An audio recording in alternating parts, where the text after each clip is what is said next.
Today, at a time when we are navigating a complex and uncertain world, his presence with us carries even greater meaning. His insights on leadership and change management remind us that true leadership is about empowering others to grow and to believe in what's possible. In his own words, leadership is about making ordinary people achieve extraordinary results. And that spirit of learning, transformation, and courage is exactly what we strive to live every day here at USEK. Without further ado, I give the floor to Father Joseph Mkerzel, President of USEK.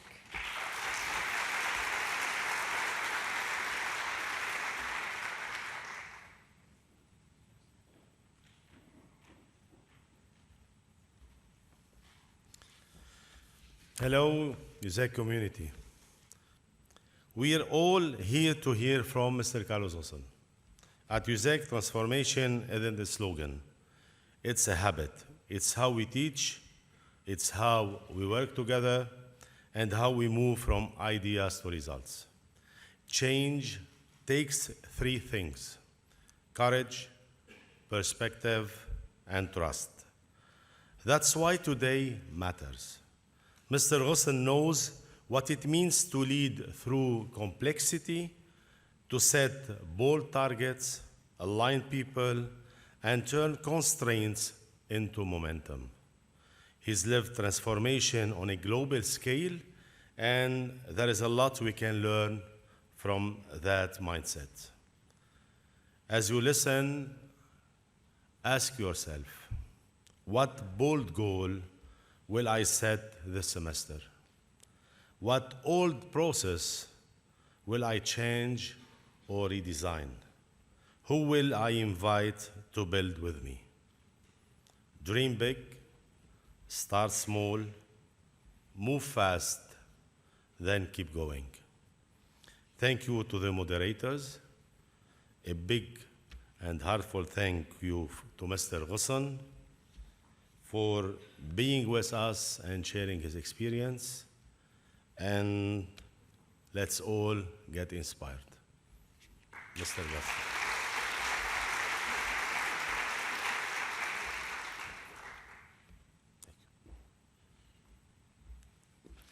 I would like now to call the moderators to join us on stage. Our provost, Dr. Rima Matar, who will be tackling leadership. Dr.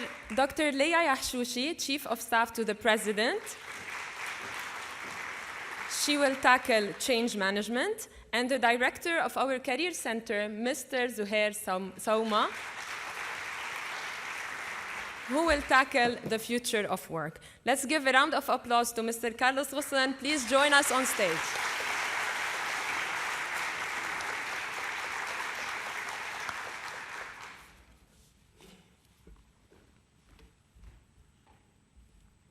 Good morning, everyone, and thank you for joining us this morning to have such an insightful discussion with Mr. Carlos Ghosn. Mr. Ghosn, thank you once more for taking the time to be with us today.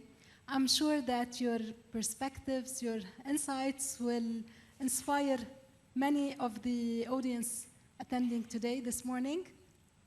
As far as I'm concerned, I will be tackling the topic of leadership. And when we say leadership, it's a big word. It's sometimes glorified, sometimes feared. With everything you have built so far, you lost, and then you rebuilt again. How do you perceive leadership today, beyond success, beyond status, beyond recognition?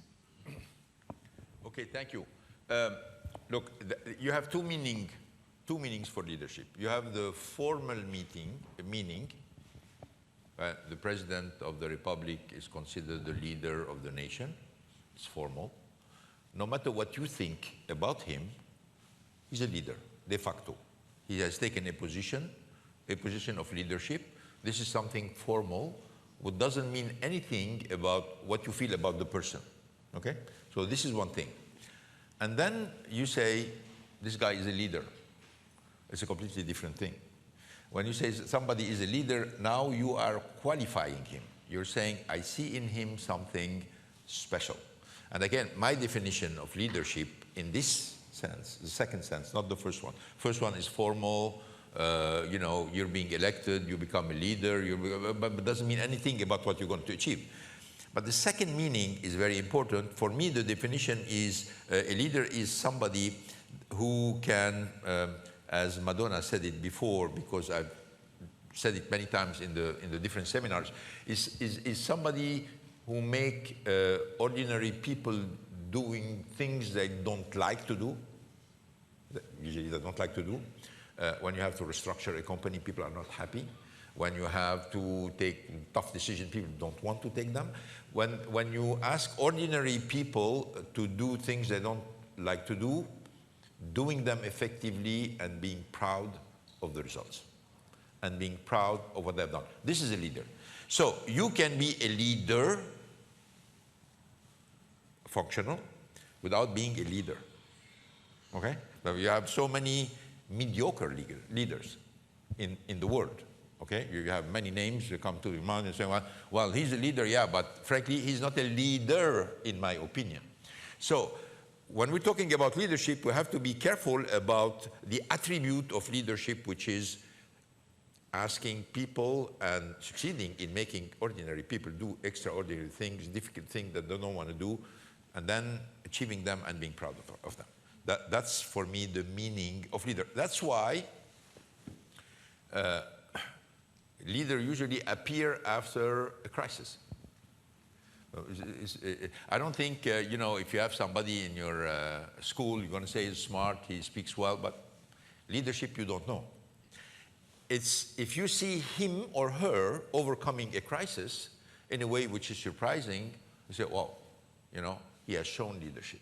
So leadership is something which is demonstrated, and it is something which obviously is extremely important nowadays, where everything is transparent and anything you do can be seen by many people. It's extremely important, and we can, if you want more, talk about what makes a person becomes a leader. Sure, we will in our discussion. I'll move to a very important dimension in leadership, which is identity.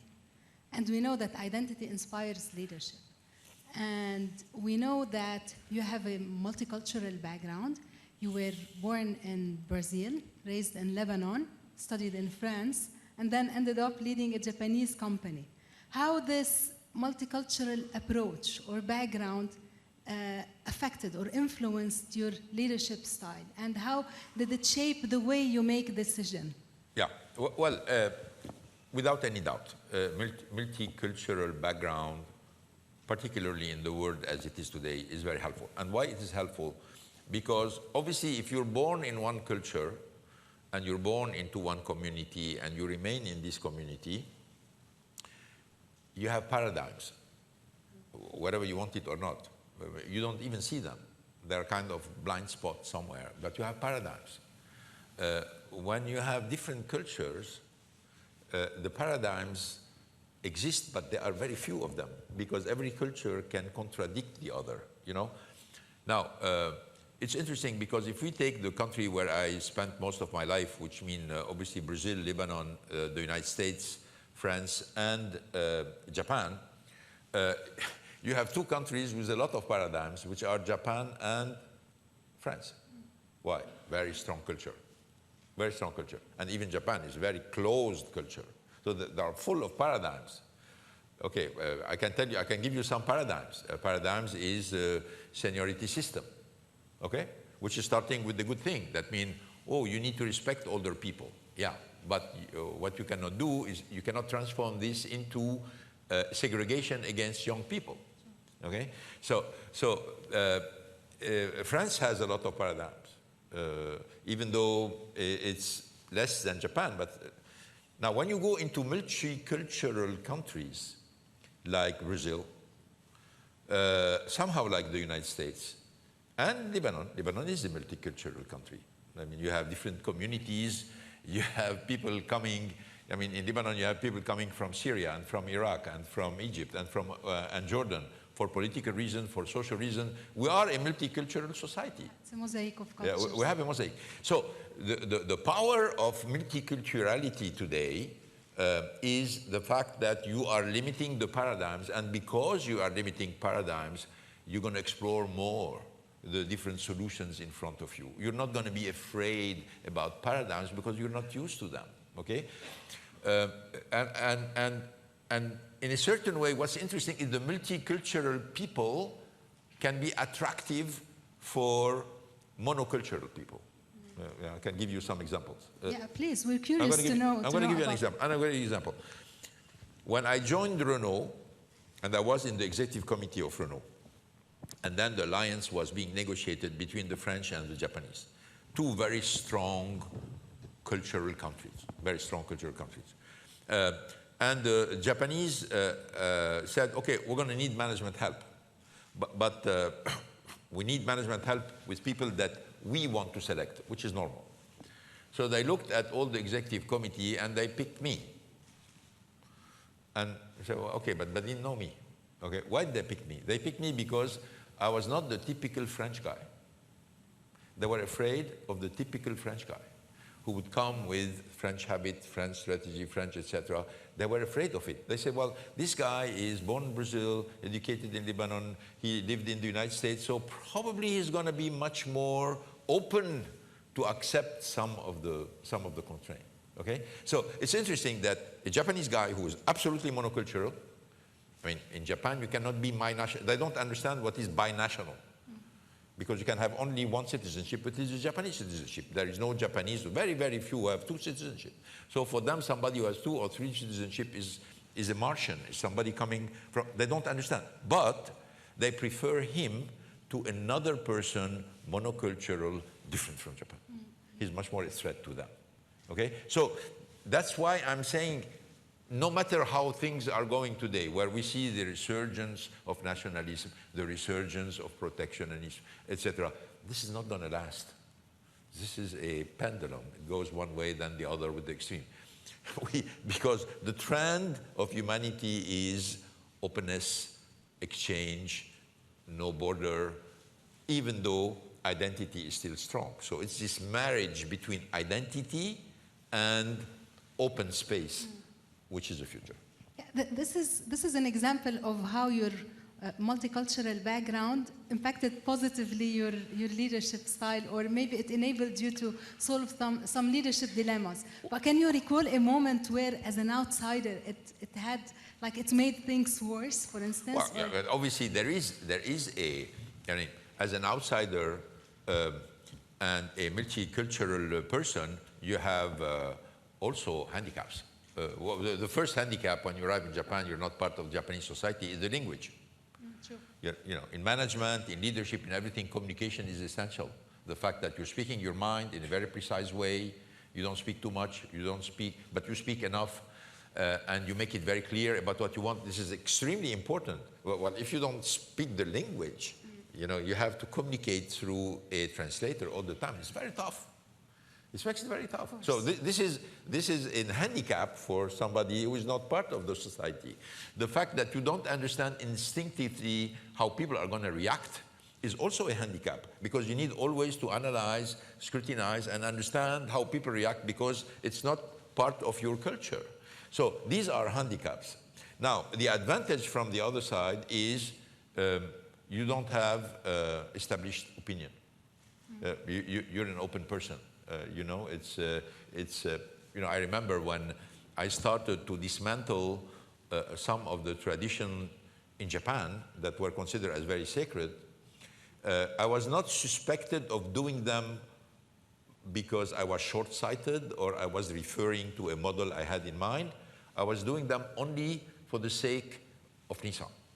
That's it. I said, I'm not going to change anything in the culture of Japan. What I'm going to change are only the things that are going to impact, and I can demonstrate it, the performance of the company, for which, by the way, you called me to come and support. And one of the reasons I was in Japan is not tourism, or it just fixed the company that we were not able to fix for the last 10 years. That's it. That was my mission. They're very good. I take my mission very seriously, so I'm going to make changes, even though they hurt the traditions of Japan, only for the sake of a performance that I can prove the link between what I change and the results, nothing else.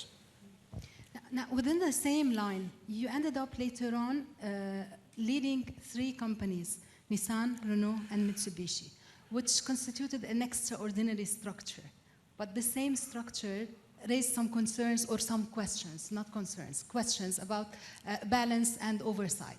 What was the hardest thing in leading a multicultural or multiple companies at the same time, knowing now that we don't talk anymore about being open to the world, but rather the world is open, you know? Yeah.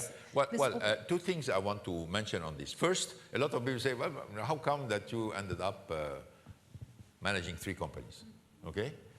Well, very good. But how do you arrive as a position of CEO? You're voted. You're voted by the shareholders. Yeah, you become CEO not I come and say I want to become the CEO of Mitsubishi. No. The Mitsubishi shareholders have to vote. In Japan, it's every 2 years. Every 2 years, you vote again for the CEO. In France, it's every 4 years.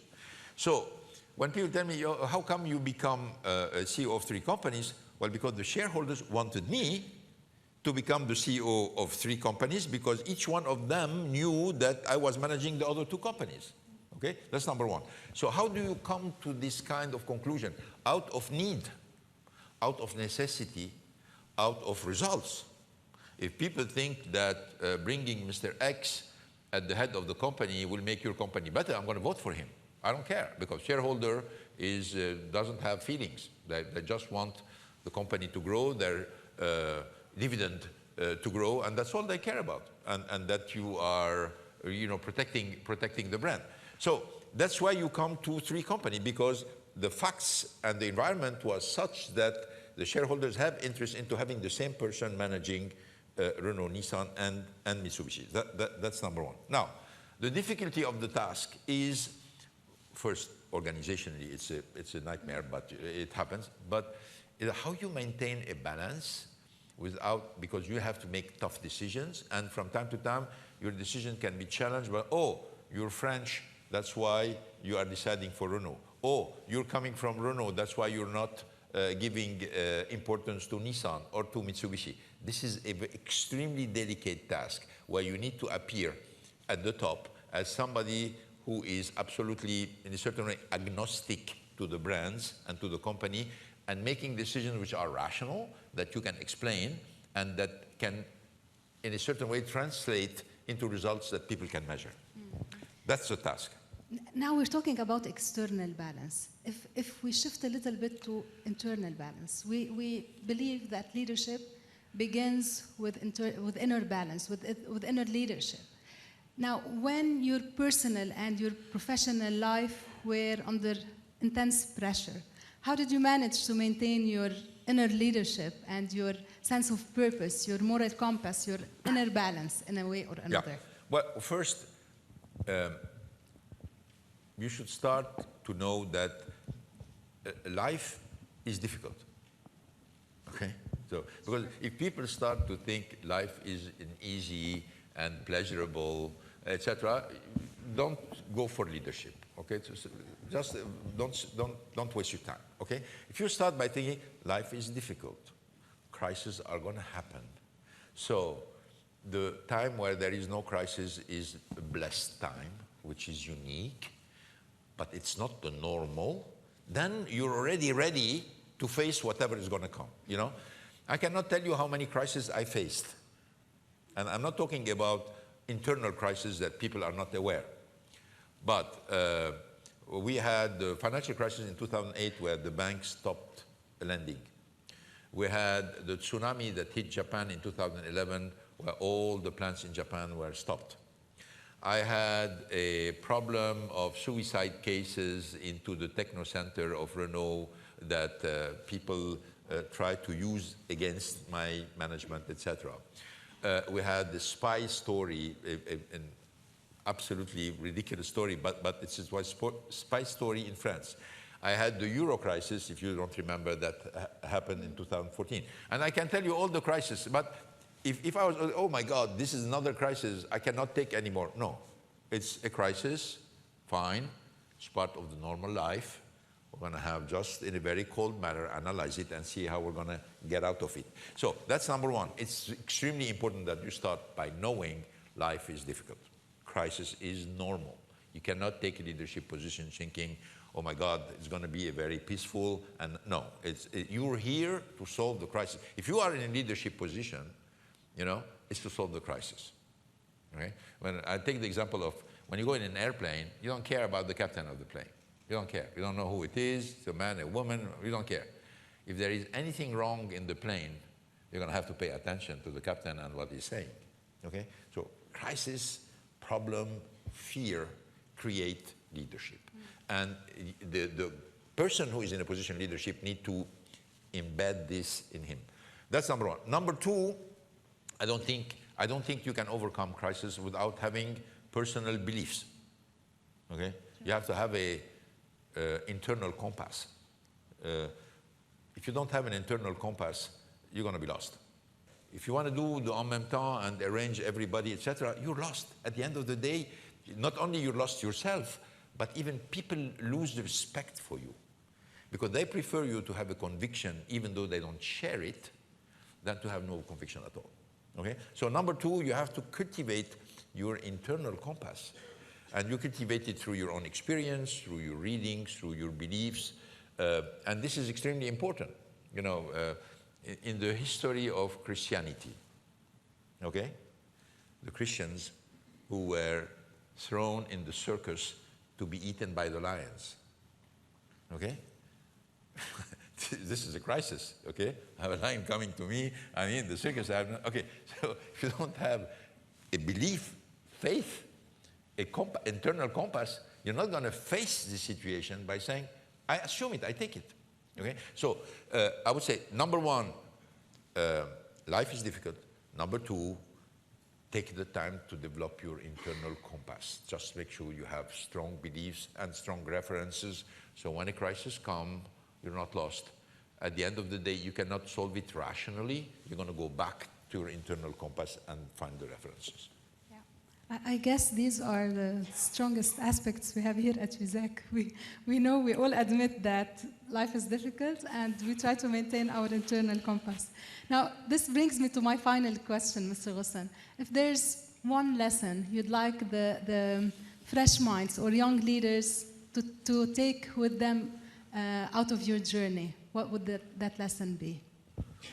Well, I think the most important lesson is the only story that matters is the one you're going to write. There's no other story going to matter. That means you should never consider things as being done. You should always take a vision to the future by saying, I can contribute to it. I'm going to try to contribute to it. I'm going to write my own story. No matter how the story is, and you never know what you end up writing. You never know. At the beginning, you never know. You know, it's interesting. That means it's a beautiful sentence made by the founder of Apple, Steve Jobs. He said, when something happens to you, you never know if it's good or bad. True. Never. You'll know it 10 years down the road.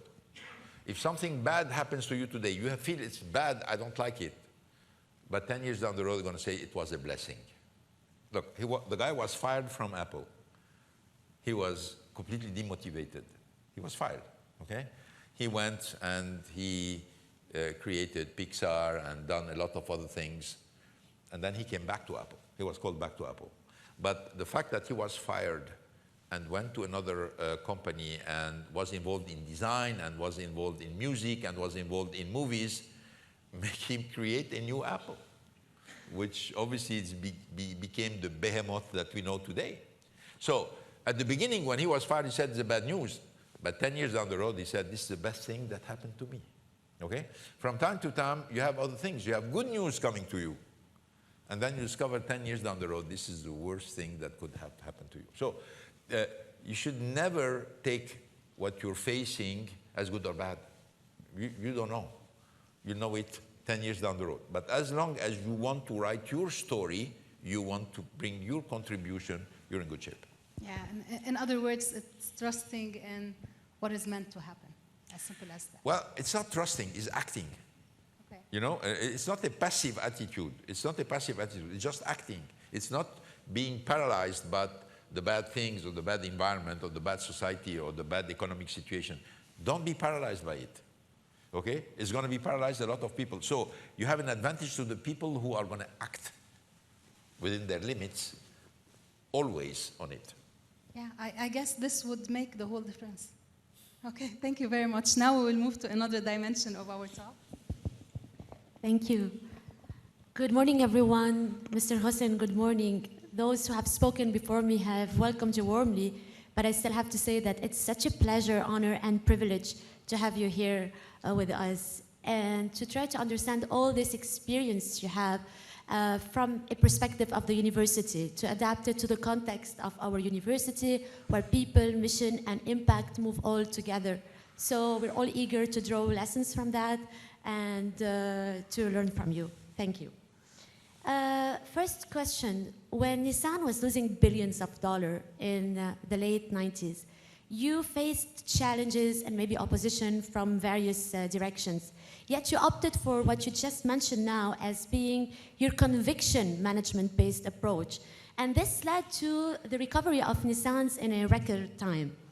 So my question would be, when change is controversial, what principle has guided your toughest, your most difficult calls?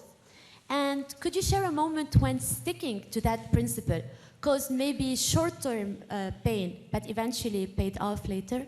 Yeah, well, change is always controversial. Exactly. Yeah, you cannot say when change is controversial. Change is always controversial. And why? People, human beings, don't like change. They don't. Okay, so take it as a rule. They don't like change. So every time you're going to introduce change, you're going to have resistance. Okay? Comfort zone. Exactly.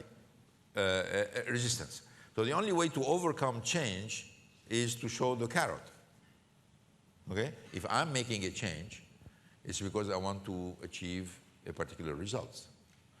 So you need not to focus on the change, you need to focus on what are you pursuing? What is the result you're pursuing? Okay? Just make sure that there is consensus around this result. I think, I don't know, that means if I'm president of USEK and I say I want to grow my university, I want to make the university much more recognized in the environment of Lebanon or in the global environment, everybody's going to agree. Yeah. Huh? I don't think you're going to have somebody who's going to say, no, I don't want the company, the university to grow. I don't want it to be more prestigious than this. Everybody's going to agree on the goal. Very good. So now that everybody agree on the goal, I say, okay, guys, in order to reach this goal, that's what we need to do, and this is going to imply some changes. Now people start to be a little bit more uncomfortable, but you cannot disconnect the change from the goal. If you disconnect the change from the goal, you're going to have a lot of resistance. Okay? Let me give you an example. Mm-hmm. When, when I arrived in Japan, I said, I'm here to revive Nissan. Does anybody against this? No, everybody agrees on it. And everybody in the company, outside the company, the government, everybody say, okay, we agree to revive Nissan. What does it mean revive Nissan? Bring it back to profit, eliminate the debt, grow the company again. Everybody agrees, okay? So you start with this point. It's the carrot. Then you say, oh, in order to do that, these are some solutions which are unpleasant. I'm going to shut down plants. Oh, you cannot shut down plants. I'm going to have to fire people. Oh, you cannot fire people. I'm going to dismantle the Keiretsu. No, you cannot dismantle the Keiretsu. I'm going to challenge the seniority system. No, you cannot do that. Good. If I cannot do any one of them, I cannot reach the goal. Okay? So guys, we're going to have to find a way to accept certain modification that you don't like, which I understand. And it's very important to recognize why people are uncomfortable with it. Okay? I didn't brag by saying, okay, we're going to have to shut down plants, guys. No, I said, I understand. It's difficult. I understand. I have no other solution. If you have a better solution, please let me know. But you tried for 10 years, it didn't work. Now we're going to have to the changes that you don't like, not for the sake of the change, but let's not forget the goal on which we all agree. Okay? So when you do that, You calm down some of the resistance. You don't eliminate it. You eliminate it when you produce results. Okay? So the speech, no matter how smart it is and no matter how skilled it is, do not replace the change of reality. So you need to make sure that, okay, when people, okay, we understand that because we want this goal, but you need to come very quickly with the results that give people the comfort that we did good by accepting the changes we didn't like because we're going into the right direction. I don't think I could be able to do anything in Japan if I promised 3 years down the road we're going to reach this goal. No, I said in 1 year we're going to be here, in 2 years we're going to be here, in 3 years we're going to be here. So people said, okay, 1 year, we'll see. After 1 year, the results were here. Courage. Second year, results were here. More courage. Third year, it was, okay, everything was behind and people accepted it. So I think it's extremely important that when you have to make a change, you show first where you're going. And in something that usually people are unanimous about it. People part of a community, of a city, of a country, or whatever it is. Then when people agree on it, then you can justify the change on the condition that this change was strictly linked to a results which go into this direction. So in one way or another, it's to involve them in the process and make them see what's in it for them. But if they want to reach this, then they will have to make some compromises and showing them results step by step. You talked about the Nissan's revival plan. So I would like to know if this were to be applied to a university here at USEK, which metrics should we concentrate on for a revival plan style? What would be the equivalents? Maybe student retention, partnerships, time to decision, program viability? Yeah, well, university is a completely different case. I'm going to tell you why it's a different case. Because in a company, the goals are clear. Grow the company, make profit, deliver dividends, you know, protect the brand. That's it. In a university, the goals are more complex, and from time to time, they are antagonistic, which is not the case in a company. Because if you grow the company, you grow it well, you're going to make more profit, you're going to distribute more dividend, and the brand is going to be stronger. In a university, the goals are a little bit more antagonistic. Let me give you an example from what I understand from USEK, from the past administration. Yes. We had a financial crisis, okay?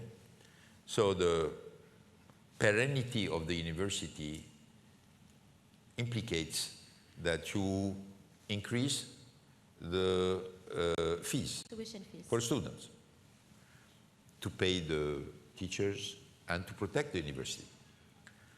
But we are in a Christian university, and increasing the fees was not something which was acceptable because part of the mission of the university is to serve the people.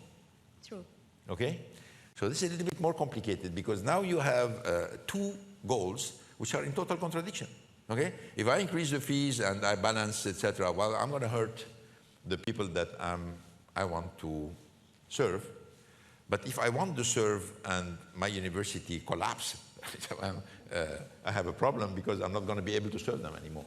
Okay? So management of university is a little bit more complicated in my opinion because some of the objectives of university, not all of them, but I'm talking about this one, that's the one that you are interested in, Yes.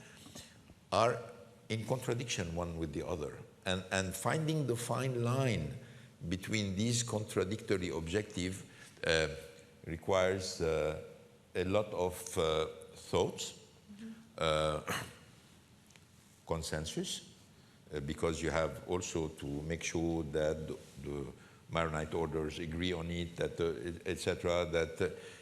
And a little bit less, in a certain way, prone to radical moves than the one that we're talking about into the Nissan revival plan. So I think you have to be a little bit more, in a certain way, prudent, because university is such a in a certain way, complicated entity because you have many goals which are not always in line one with the other. Okay, so I don't think you can do something like the Nissan Revival Plan in the university. I don't think you should. No. But you can obviously do a lot of things respecting these different objectives, which in a certain way are not always aligned one with the other. In order to do that, also, communication is a challenge between leadership and the various stakeholders. And that's why, just like Dr. Matar mentioned, you just led across various countries, Japan, France, Middle East, to name a few. And each country has like its own codes, pace, systems. And this is a challenge also in a university, even if it's one university, but because we're trying to unify various disciplines and personalities behind one shared purpose. So what are the communication habits that you resorted to and that turned out to be successful because you were known as a cultural translator somehow? Yeah, well, obviously communication is very important, and communication from the top is very important. Not only from the top, but if the communication from the top doesn't exist, nothing else is going to exist. Why? Because usually people want to hear from the leader of the organization or the leaders of the different department. Obviously, what they want to hear is something consistent. Okay, they cannot have Mr. A says something and Mr. B saying something which is in contradictory. It doesn't work. And how this works? Usually, I can tell you from my own experience, we had, at the beginning, when you are in a crisis, you start with a short-term plan, one-year plan. Want to fix the situation, it's going to take 1 year, that's what we're going to get. Yeah. Then when you get there, you go for a 3-year plan. Okay, year number 1, we're going to do this, year number 2, we're going to do that, number 3. And then you have to define a little bit your long-term plan, which is usually the vision of the entity. Now, all of this, the decision is at the top, but doesn't mean that it's coming from the top. It's coming from different people who are competent, who are working on different options, but then there is a decision which is made by the top. When you share a long-term plan, a business plan which is 3 years, 4 years, 5 years, depending on the organization, and a budget, now you have unified the ranks because you have one set of objectives across the whole entity. Okay, and the communication need to make sure that everybody knows about this objective, and second, that you are constantly giving a kind of what milestones are we now. Okay, no, it's not a constant communication, but it's a frequent communication which is timed in advance. I mean, it can be a monthly talk, okay, at the level of the president, with maybe a weekly update from the head of departments. I mean, everybody has his own style, but it has to be frequent, it has to be timed, it has to become a habit. So people, if they have a doubt, they know that at the end of the week they're going to meet the head of department, or at the end of the month they're going to be able to meet the president or ask him a question to make sure that everybody is aligned. Everybody's aligned. Now, in the case of USEK, as we are into a university which is in one country with people who share a lot of things together, it should be relatively easy. It's a little bit more complicated when you have people all across the board, each one with completely different culture and understanding different things from the same speech that you make. This will usually require a relay. For example, when I used to make a communication at the level of the group, I wanted to make sure that the head of the United States, the head of China, the head of Russia, that was relaying this by putting it into the context of the country. Mm-hmm. When we talk about communication, we talk about something that you mentioned as being a key component of success right now, and it's storytelling. And what's interesting is that you said that each person has to write their own story. And it shows that you understood that storytelling isn't just about decoration, but storytelling is about a strategy, aligning people behind also a shared purpose, or the stakeholders involved. If a very renowned newspaper would write headlines or would run, let's say, a cover page story about USEK's transformation journey 1 year from now, what do you think are the 3 irreversible moves that we will need to make to be able to earn that Yeah. headline? Yeah, well, interesting subject. I usually prefer the announcement after you have done something and not before. Particularly in Lebanon, because in Lebanon people have a tendency to announce a lot of stuff and they don't do them. Or they do half of it. Okay? So people don't give a lot of value to statements because they know they live in an environment where the word is easy, action is a little bit more difficult, and the results is even more difficult. No accountability, maybe also. No, I mean, yeah, if, you know, I meet a lot of ministers in the government, and they tell me, we're going to do this and we promise that. I'm saying, well, okay, yeah, I know. Before you, they said the same thing, nothing happened. So the word has no importance. It has importance when it explains a reality that has been transformed, not will be transformed. So, in my opinion, I think if you have a good idea or you have a good project, do it. Then when it's done and you get the result, announce it. It's much more powerful. The word becomes powerful when it is embedded with facts, when it's embedded with the transformation of reality. A word to escape reality, or to gain time, or to postpone, or to get rid of somebody. You met a lot of people who are going to tell you, oh, you have this problem, no problem, I'm going to take care of it, give me the file, put it in a drawer, and then it's forgotten. Okay? It's such a, in a certain way, primary stuff to deal with the reality. My opinion, work on a project, transform the reality, get the results, talk about it after. It's much more powerful. Now you're mentioning about how can we be on a first page, okay? So you have plenty of opportunity. I was talking to President Kaslik on it, and I told him, you have the museum here, which is something unique. No, it's unique. There's no other university which has this, featuring the museum, but not featuring that saying, oh, we have a museum, they don't have it. No, this is part of the history of Lebanon. This is part of promoting the art of Lebanon. This is part of promoting a lot of things. So this is where you can make a story. You can make a story on a fact, on something that happened, and this is very strong. We talked about having linkage with some very prestigious universities also. But again, if you go and announce, I'm going to make a project with Stanford, you say, okay, yeah, well, if you say, I've already made an agreement with Stanford on exchange students, wow. Okay? Sure. This is completely different. So the only advice I can give you, don't fall into the easy way, which unfortunately is very common in Lebanon. A lot of announcement and no transformation of reality, because it devalorizes your speech. And you want your speech as an organization to be valorized. And how is it valorized? Every time he speaks about something he has already done, not something he's going to do. Yes, measurable, tangible actions. Well, thank you so much. I reiterate my thanks for your insights, for your presence here. And may this conversation challenge us to think bigger, act faster, and lead change, as we always say here at USEK, both with our head and heart. Thank you again. Good day. Hello. So I'm really enjoying this conversation. I will ask some questions around the future of jobs, work, and education.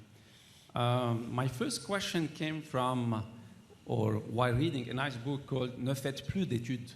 So it's a bit shocking. Don't study anymore.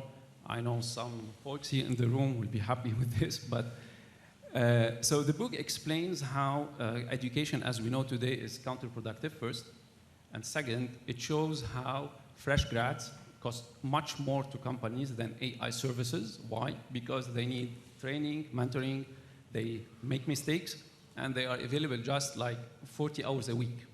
So my question is, how should education evolve in order to prepare students for jobs that don't exist yet? Yeah. Well, this is an interesting question. You know, to answer this question, I have to come back to when I was a student, or even when I was in school. I remember until now, I was in Collège Notre Dame of Jamhour, and I had a professor of French literature who was a priest. And this guy, because he was here, he makes me love French literature. If you tell me, okay, you are in a room, you have a big screen, AI is going to show you this and that, yeah, it's interesting. But this attachment linked to the story of a person, to his experience, to his intonation, doesn't exist, okay? So why I remember only this teacher and link it to some authors, because he was here.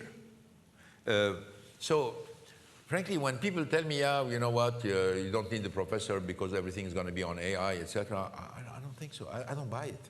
This is not my experience in life.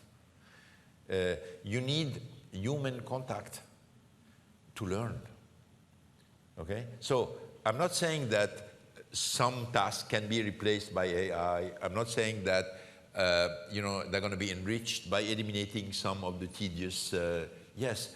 But I think the human presence is extremely important, because humans learn not only with their brain, but they learn with their emotion. And emotion cannot be transmitted by AI. So far, we didn't find something. That means you need another human being to understand the emotion, to make all the authors, if you're talking about literature or history, let them live what these people have been around. So, if coming back to AI, all this literature about AI is going to replace human work, I don't buy it. I don't buy it. I think it's normal that some jobs will disappear, but they are mechanical jobs usually. They are jobs which don't require big human input, and it's a good thing. You know, it happens, all the industrial revolution, the agricultural revolution, all of this, you replaced human work with machines and a lot of things. But not only it made this work much more interesting, but also it developed other works that didn't exist before.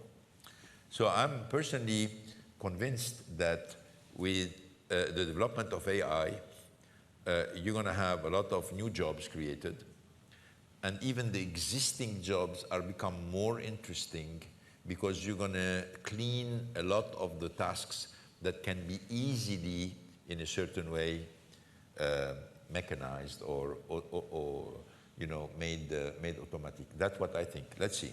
But you know, this story about destruction of job, we heard it many times. You know, when we went from agricultural society to industrial society, people said, "Oh my God, that means it's over." Then from industrial society came to computing society, people said, "Wow, that's it, it's over." It's not true.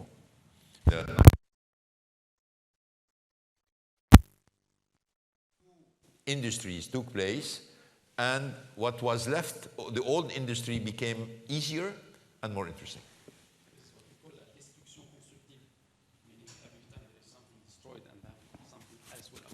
Again. Yeah. Okay. So a follow-up question maybe on this. According to the Digital Education Council, 85% of international students are using AI to learn something new, and not just for games or something else. So my question is, bless you. Thank you. So what is the future role of teachers, okay, knowing that AI is more efficient when it comes to delivering information or studying? So what is the new role of teachers today? Well, let me tell you, that means obviously AI is going to make, it's already making your life much easier, okay? Making my life easier, because I don't need, for example, when I want to make a research on a certain subject, I ask AI and give me all the data. I don't need any more 1 or 2 person to gather all this data for me, which means you gain speed, you gain work, and it's much more accurate because these are usually published official data. Now, it means that all the mechanical stuff are going to disappear. But you're going to spend more time into the thinking, the construction, the architecture, the research, which is going to accelerate development. And by acceleration of development, you're going to create new opportunities. So I think personally that obviously a lot of things are going to change. We don't know how much are going to change because even AI, you have a generation of AI which are coming one after the other. But I can tell you myself already, the way I use AI already make my life much easier. For example, let me give you a very simple example that everybody has tried. Today, I mean, maybe 5 years ago, when you had fever and you were sick or you had something, you need to call a doctor, he's here, he's not available, come to my consultant, etc. Now you explain to AI what you have, he's going to tell you it's an easy stuff, that's it, I recommend this medicine, and then the problem is solved in a few minutes. Okay, you save your time, you save the doctor times, and the doctor can concentrate on cases which are much more complicated than the usual stuff. I think AI is a real revolution. I don't think it's a destructive revolution. I think it's an empowering revolution. And people are going to be much smarter. And frankly, I don't think in education is going to replace teaching, because teaching is not so much about accumulation of data or accumulation of information. Teaching is how to use the information and the data to make something that you want to do. It's the transformation of this knowledge into something real. That's what, in my opinion, where the challenge is. I don't know if I answer your question. Yeah, sure. I have one last question related to AI as well, but it's more angled towards the skills we need, meaning what type of skills will define employability in the next 10, 15 years? Can we say that soft skills will be the only skills left for humans? I mean, today, if I have to give advice to my grandchildren, because we're talking about the next generation, what they need to learn at school is the basic skill, which means speaking, calculating, etc. And the most important one is reasoning, is criticizing data, analyzing data. That's what you need, because knowledge, while you can memorize the knowledge, I still think there is a merit to developing your memory. I don't think you're going to develop your memory by just relying on AI. We developed our memory by studying poetry and studying history and studying a lot of facts and dates, etc. It's maybe irrelevant, but now you have a muscle which is called memory, which is very strong.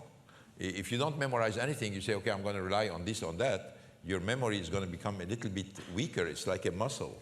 So I think learning to people how to develop their memory, learning how to analyze, how to criticize, how to gather data, and the basic skill, calculating, reading, speaking, communication, these are the elements, in my opinion, that cannot be replaced. Thank you a lot. Madonna? Thank you very much. Mr. Ghosn, our journey with you is going to continue, hopefully with more and more initiatives for the benefit of the community and the Lebanese people at large. Thank you once again for being with us. Thank you for the moderator, and thank you for being with us. I would like to call Father Mkerzan, Dr. Shadi Karam, and Dr. Professor Nama Azouri to join us on stage for a group photo all together. Thank you.